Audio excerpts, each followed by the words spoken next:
আজকে হচ্ছে ২৪ প্রহরের শেষ দিন। আমাদের গ্রামের আশ্রমে এখন সবজি কাটা চলছে। দেখুন কত কত সবজি এসেছে আর সেগুলো সব কাটা চলছে। অন্যদিকে লুচিও বেলা হচ্ছে, কারণ শেষ দিনে এখানে লুচি হয়। তো আজকে ২৫,০০০ লুচি হবে। গ্রামের মেয়েদের যে টিম থাকে তারা কিছুগুলো সবজি কাটার দিকে চলে এসেছে, আবার কিছুজন ছিল লুচি বেলার দিকে।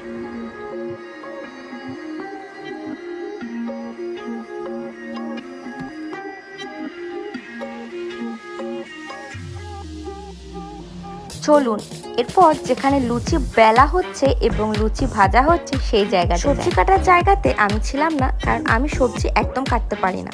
তাই আমি সব কাকিমাদের সঙ্গে লুচি যেখানে বেলা হচ্ছিল সেই জায়গাতে ছিলাম। তো এখানে কিন্তু সেদিন আমাদের ভীষণ মজা হয়েছিল। সবাই মিলে গল্প করতে করতে কি সুন্দর আমাদের এতগুলো লুচি বেলাও হয়ে গিয়েছিল।